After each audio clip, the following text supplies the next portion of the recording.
Brock Pierce, you are most welcome on the Capital Show. I'm so glad to have you on my show. This is my first time to do an interview with a billionaire. You're worth $1.2 billion, as I know. According to whom? To Wikipedia. But whatever, you are an entrepreneur, known primarily working in cryptocurrency. You were an actor when in your childhood.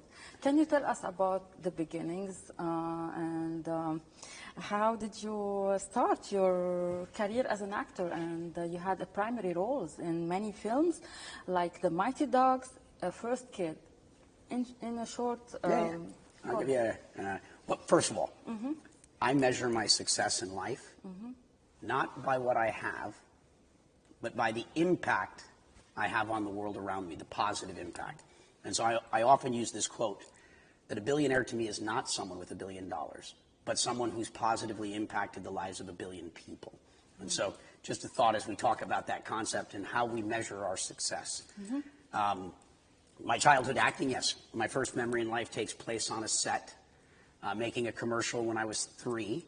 I started making movies when I was 10, Mighty Ducks, Disney. Moved out to California when I was 13 and went on to star in a number of films and was very blessed to have that level of success in probably one of the hardest industries. Many try, few succeed. You were famous in your childhood. Does this affect your career right now? People know you as you are a famous actor or what? Yeah, well, I think the world is generally enamored by movie stars and celebrities, so I'm sure it's helped in some ways. I mean, I became an internet entrepreneur when I was 16. I quit acting to get into technology back in 1997. I think that makes me the youngest internet entrepreneur that went on to raise money ever. And so I would not have been able to do that if I hadn't been a movie star. No one would have funded me. No one would have taken me seriously if I was just a 16-year-old kid that dropped out of college. It's the fact that I was a movie star out there saying, I'm going to build YouTube, I'm going to build Netflix, I'm going to build Hulu, as these ideas were pioneered by us. And because of my film background, and my ability to present and speak, I probably couldn't have done it had I not been an actor. How did you choose the cryptocurrency word and why? Well, cryptocurrency came much later in my career. I was the primary market maker in all the virtual countries in the world. We call them metaverses today, but World of Warcraft and Second Life. I had hundreds of thousands of people working in, call it virtual reality, and I was the one managing all those currencies across, call it thousands of virtual countries before Bitcoin existed. And so for me, as the main person managing virtual money in virtual countries, it was inevitable that I'd end up in cryptocurrency. I mean, it's basically taking the same things I did in the digital world and seeing if I could bring them to this world, call it into the analog world. Can these same ideas that we were pioneering be applied here? The question is, how can you advise people to work in cryptocurrency and what are the risks? Well, like all things, life is filled with risk. The first thing I advise people to do is to learn. I don't encourage people to invest in things. I encourage people to invest in themselves. How? In their own knowing, learning, education. So like the best way to do it is buy $100 worth of Bitcoin. And if 100 is too much for you, buy $20. $10 Go buy $10. But find whatever number it is, insignificant to you, to learn. What is this? How does it work?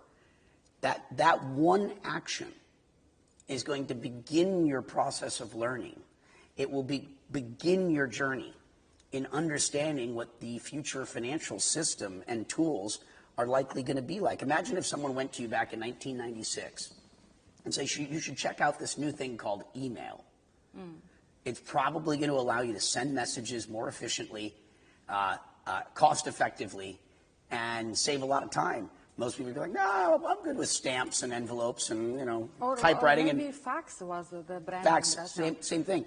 If you want to be one of the beneficiaries of change in the world, you need to understand what's happening. If you're not using the tools that are changing the world, you're going to miss out. Is it about knowledge, and can you get knowledge before about things before that happen?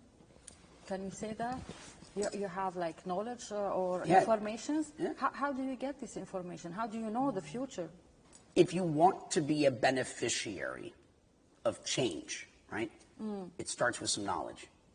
You have to know what's going on. Doesn't mean you have to be an expert. How you get this knowledge and how you can know? By reading, by watching YouTube videos, by buying your first $10 of Bitcoin. It's a long process, right? It's how far do you want to be level 1? Do you want to be level 10? Do you want to be level 100? But the first step, level 1 is where it starts. It's making your first step, which is buying $10. Yeah. Clearly, that does not make you an expert that's going to put you ahead of everybody else. But that begins your journey of learning. Learn to know, knowledge, right, is the first thing. Then with that knowledge comes wisdom. Wisdom in these sorts of things is understanding how to use that knowledge, how to apply it. And how to handle the situation you are in. But is it the cryptocurrency or the Bitcoins, whatever, are the solution because the dollar is shaking right now? It's a piece of the puzzle. The world is complex. It's not just this or that. Bitcoin is an alternative, really, to gold as a potential hedge and a potential store of value. And really, if you buy things like gold as a hedge, Bitcoin is kind of like digital gold.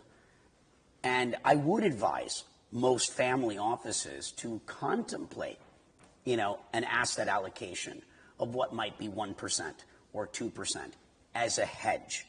That is something that you need to think about as an asset allocator. And I wouldn't say go have a bunch of exposure. Can we talk about practical steps? Are you a brand right now? I saw you're wearing your brand. I mean, am I a brand? Yeah. I'm not sure I would call myself a brand, but this is my brand, I guess. This is my political logo. Remember, I ran for president of the United States. And I'm very involved in politics. I mean, we're here in Washington, D.C. Yeah, I just raced back from Congress to here and back to Congress for this interview. This is my... It's all together, I mean... my political symbol, which you'll see, is a bee, Brock, bee. right? Brock. I'm like a rock, just bolder. That's amazing. And you'll see unity, it's red and blue. Because I'm not Republican. I'm not on either side, right? I'm an American. I'm on all sides. I think there's only one side. In the end, we're all going to win together, or we're all going to lose together. And the sooner we come to that realization that unity together is the answer, the better off we'll all be. As long as we are divided and living in a very polarized environment, I think that we're going to have problems. This is why we need to know what motivates you to run for the election 2020. What motivated me was learning. I announced on July 4th, American Independence Day, during the election year, it's impossible to win. I wasn't running to win. I was running to learn. I just talked about knowledge. I spent $7 million to learn how it all works. During the campaign, the election campaign? Yeah. And did you learn right now? Yeah, I learned. If I wanted to do it again, seriously, would you? I'm capable now. I've done the work to learn. Now, because I've got the knowledge, the relationships and experience, if I wanted to in 2024 or 2028 or 2032, as Mick Jagger would say, right? Time is, at least on my side, I'm young. But you didn't decide yet. I'm always running on behalf of all of us. I just don't know to where always or for what office. So I haven't made a decision in terms of what I will do in this election cycle because I don't have enough information yet regarding what's happening in the Democratic field and the Republican field. I want to have good information, and when I've got all the data that I need, I then make a data-based decision. Maybe, hopefully, before 2024. So yeah, I mean, I'm an independent. But you use the color of the maybe the American flag. Yeah. But red and blue, right? Yeah, blue and together. red. How do you evaluate the performance? And by the way, if you mix blue and red together, like if you paint, it will be pink. Purple. Oh, purple. So maybe there is a third party you are gonna adopt, or Maybe. Call it the Purple Party. how do you evaluate the performance of President Biden administration, whether in domestical issues or in global foreign affairs? How do you think? And do you advise him to run again, or do you think he fit to run again? I mean, politically looking back, at the standard playbook, you kind of have to run the incumbent. The incumbent has a significant advantage when you look historically. So if you're the Democrats, whether you like it or not, if you look at the standard playbook, it makes sense that Biden would run again. Also, with Trump running again, Biden, at least in his mind and within the DNC's, mind, right? They're like, we're the ones that beat Trump, so we're the ones to do it again. I mean, so it's logical that that's the decision they would make. Obviously, I'm not part of the Democratic apparatus, so I'm not going to really opine on my view of it. I'm just helping you understand the logical thought process of why they would come to that conclusion, because that's what historically you do. On the, in terms of Biden's performance, I mean, it's a really tough time in America for anyone to succeed. But we need a leadership. Well, that's the point. Is the nation is so polarized that the left hand doesn't talk to the right. Right? There's a lot of dysfunction where everyone's arguing about who's right versus what's right. Everyone cares about credit over results and outcomes. And these are scary situations that we're in right now. So I want to be sympathetic and not overly critical of either side. I also don't think good leadership is about putting others down. Good leaders win on the merit of their track record and their vision and their ideas.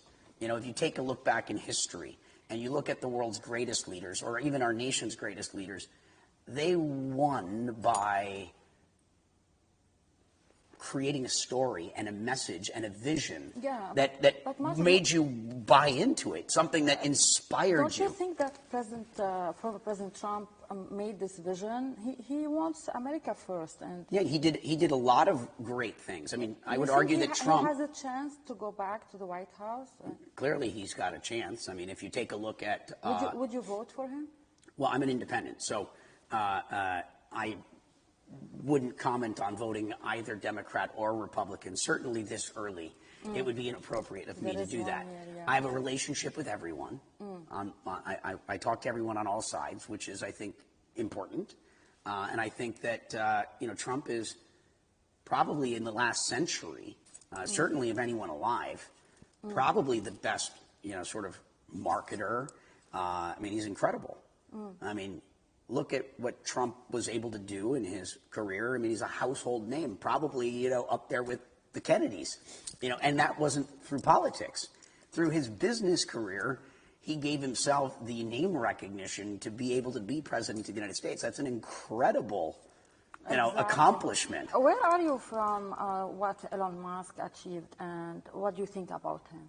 I mean, I think that Elon is probably the most inspiring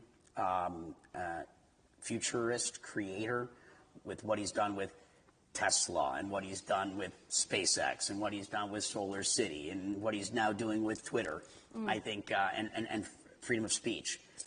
I mean, I think... Would you do a partnership with him somehow? Would you like... I mean, I know most of, I know everybody on all sides, some better than others. Okay. And yes, I'm always happy to do anything with Elon. Right. I'm a big fan of the Musks. Because my audience is from the Middle East, I'm most watched from the UAE and Saudi Arabia. I want to ask you about the achievement that the Emirates, UAE, and you've been into Abu Dhabi and Dubai. How do you think about Mohammed bin Zayed as a leader? Well, I mean, I look at Dubai, right? Let's just look at Dubai 50 years ago. Look at Dubai 20 years ago. Look at Dubai today. It's like Singapore or like Hong Kong of the past. Anyone that has succeeded in becoming a cultural global hub, I mean, obviously, incredible leadership to pull that off. You know, I mean, this is the modern equivalent of building London or Rome or New York City. And it's not easily done. I mean, everybody in the world would love to have that level of economic development and that important role on the global stage. Everybody wants it. Few have pulled it off. So, I mean, I think what's happened in the UAE is incredible.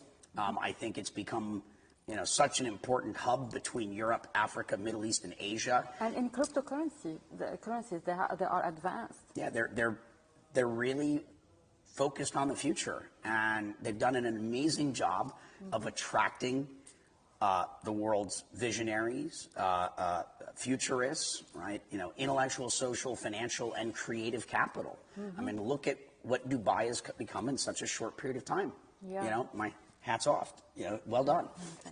What about Mohammed bin Salman and the Renaissance in Saudi Arabia? You know, Vision 2030. Yeah. Did you follow up about any of these achievements? Yeah, so I think that what we've seen in Saudi Arabia recently, I think in terms of some very good progressive things in women driving and a lot of these things that is showing the rest of the world that, you know, there's a new Saudi Arabia, right? It's a new Saudi. You know, it's addressing some of the concerns that were, call it, shared in the West in a really, I think, well-executed way that is, you know, also balanced in not causing other issues, you know, call it religious issues. Islam, yeah. And so I think Saudi is doing, you know, a great job.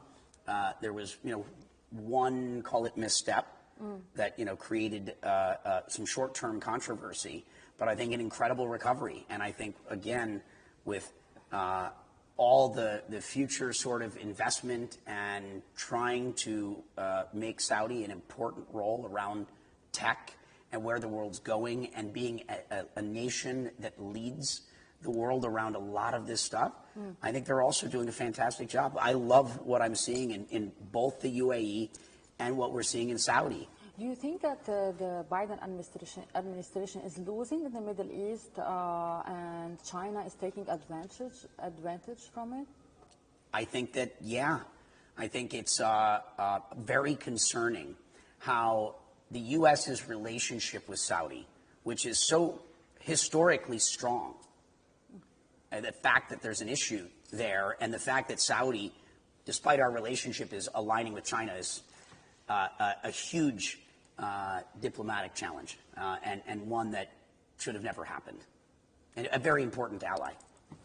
I have another question about the Abrahamic Accord. Today, I think you are invited to the 75th anniversary of State of Israel. What do you think of it? You are a supporter of the Jews? I think so, yeah. Of course. Yeah. I'm a supporter of everyone. You know, even Black Lives Matter? I mean, I'm not sure I like the messaging of that, but I believe in, obviously, the police reform, thoughtful reform, not the defund the police, yeah. which was a ridiculous, I think, idea. But the idea that, you know, there's a lot of things that we as a society, as a civilization, continue to make progress. Thoughtful, step by step, you know, there's a lot of these sort of things. And I'm an advocate for all of us, right? Human rights, what matter. Yeah, and I believe in all these things done thoughtfully in a way that, you know, moves us in the right direction, but not in a way that breaks us. Exactly. And so I'm a big believer in all of these things. I'm a big supporter of the Jewish people. I mean, I have a lot of sympathy, too, for people that have been murdered in mass, right? The Holocaust. Remember, I came from the Mighty Ducks, right? We root for the underdog. You know, we look at people that have been victims of great atrocities and make sure that someone is standing up for them. Not that they need me. They're pretty capable on their own. But philosophically, I like to give my, call it, power and influence to those places and those people that would benefit most from it. It's back to how I measure my success. And you mentioned the Abraham Accords. Clearly, we have to find peace with where the world is and the existential threats that we face. If we don't find peace, we are likely going to have a major problem. You know, the weapons that we've built and the tools that we have, you know, if we end up in World War III, that is something that we should all be very afraid of, and something that we should all do everything we can to avoid. and we're arguably in the middle of it. Maybe it's not all hot war right now, but that's happening in some places, and kind of cold war, asymmetric war. And clearly the Middle East is the epicenter of most of that. What happens? Because of Iran and the terrorism. Yeah, I mean, it's a huge, and so, I mean, if we can, anything we can do to advocate for peace. So, like, I work with His Eminence Shelpa Tenzin Rinpoche. He's the Rinpoche from Nepal. We were given, as part of this project, the sacred land where Queen Mayadavi gave birth to Prince Siddhartha, otherwise known as Buddha. We were given the land of the birthplace of Buddha to build a universal peace sanctuary, a monument to advocate. And so I think I'm the first ambassador of peace in that project. And I'm not just looking there, but I'm interested. I was in Ukraine not too long ago. I'm interested in trying to find a path forward. How do we find a way to coexist and still have the freedom to operate with our belief systems, but in a way where we can coexist peacefully and respectfully. And there is a way. It is possible. My final thing is, what is your say through your experience to the youth, especially the Arab ones? What you will tell him? Send them a message right now. I think we've already said it. Peace. Peace and tolerance. Right? How do we coexist and respect others' differences? And by the way, thank God we're all different. Yeah. The world would be pretty boring. It'd be pretty boring if we were all the same. Exactly. Our differences are what makes us so wonderful, and how it makes this whole adventure and living so fun. And advice in business and encouragement work. I would generally say find your passion, right? Pursue your passion. Don't make money your objective. Making money is the byproduct of doing something well. And you're more likely to do something well and enjoy it. And even if you aren't successful, being happy to do it when you lead with your heart. Find your passion. Find the thing that you're excited about where it doesn't feel like work. Because then you're going to do it day and night. If you love it, you can. Yeah, and you don't even need to be successful. And you're going to love your life because you're doing what you love. And by the way, if you're doing what you love, you put in so many hours, and you usually get so good at it that you probably will be successful, given enough time. And that would be probably the main thing. Don't go chasing money as your objective. Find that thing. Maybe chase your dreams. Follow your dreams. Like, find your passion, follow your dreams. And you get there. That would be the best advice I can give anyone. Because I mean that's where I come from. This is why I am the way I am, is I've been doing that for a long time. I had the pleasure to have you on my show, Brooke Pierce. Thank you so much for your time. I'm so glad to have you today. Thanks. Well, thank you. Hey, this is Maria Malouf here. Don't forget to subscribe and press the like button on our YouTube channel, Maria Malouf TV. This is the Capital Show from the capital of the world, Washington, D.C.